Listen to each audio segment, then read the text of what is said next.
est-ce que Tesla est une marque premium ou encore, ou était, ou le serait? Donc c'est en tout cas une réflexion que Caradisiac a mis, que je vous mettrai donc juste là, que je trouvais assez intéressante.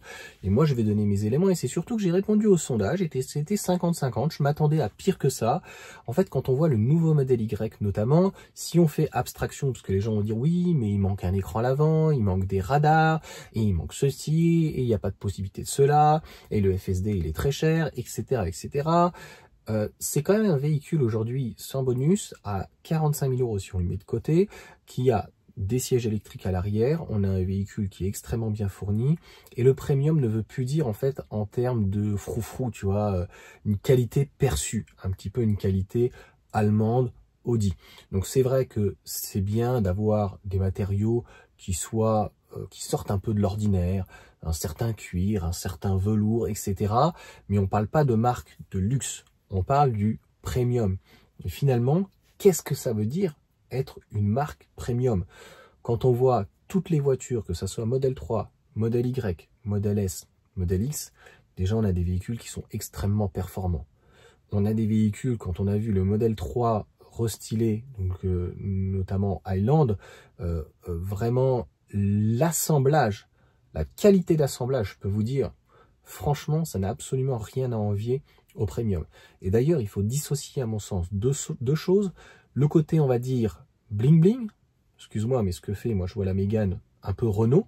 C'est-à-dire que ça paraît beau, c'est assez sympa, mais quand on regarde, en fait, au niveau de l'assemblage, au final, est-ce que on a une qualité au-delà perçue, on a une vraie qualité? Tu vois, Toyota, qui est plutôt une marque généraliste, en termes d'assemblage, c'est plutôt pas mal. D'ailleurs, les gens de Toyota, les ingénieurs, lorsqu'ils ont démonté le modèle Y, ont dit que c'était vraiment une pièce d'orfèvrerie. Le nouveau modèle Y est vraiment pas mal, mais moi, celui qui m'avait vraiment bluffé, c'était le modèle 3, donc Highland, quand il a été entièrement revu.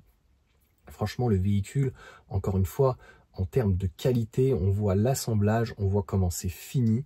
On ne peut pas dire en tout cas que ça soit ni du low cost et on ne peut pas dire que les véhicules soient dans une marque généraliste.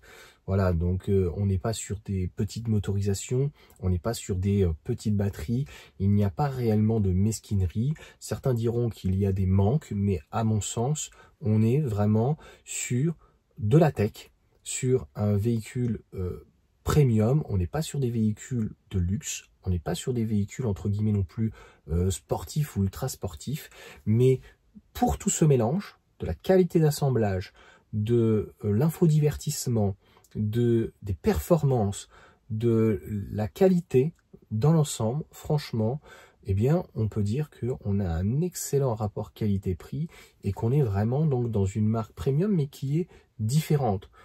Des marques complètement différentes d'une Alfa Romeo, d'une BMW.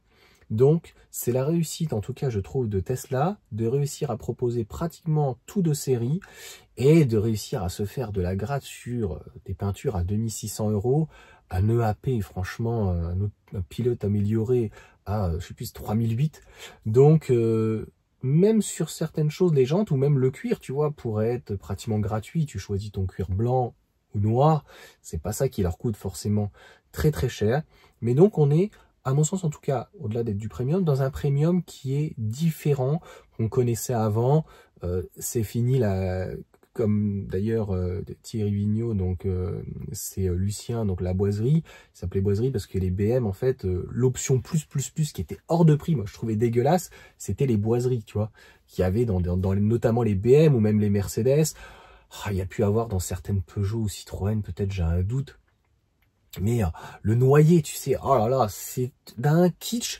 Donc, ce côté premium, il ne faut plus le voir réellement dans un habillage, comme on peut avoir dans le modèle Y, qui est d'un bling-bling total, quoi. Ils t'ont fait un faux bois, tu vois. Mais vraiment dans quelque chose, un assemblage de la tech, et un comportement et un toucher vraiment de route qui est en tout cas assez exceptionnel et qui se rapproche par exemple par rapport à une Model 3 à clairement des Porsche par exemple, sans par contre le freinage. Ça c'est clair, c'est-à-dire que on voit bien pour une marque qui se dirait réellement premium, il y a des manques, ça je l'ai dit, et notamment le freinage. c'est du Tesla. C'est-à-dire que Tesla, comme il considère qu'il y a de la régénération, même si tu n'en as pas l'hiver avec une batterie LFP, eh bien, ils ont négligé, ne diront pas ça, mais ils se sont dit que c'était pas forcément le point nécessaire et qu'il n'y avait pas forcément besoin d'avoir un gros freinage, puisque la régénération compensait, ce qui est vrai, mais ce qui peut être parfois faux. Voilà pour cette petite vidéo, je vous souhaite une bonne journée, n'hésitez pas à me dire en commentaire ce que vous en pensez, mettez un petit pouce et puis à vous abonner, ça fait toujours plaisir, donc on fonce vers les 60 et puis fin de l'année 100 000 abonnés, ça c'est certain.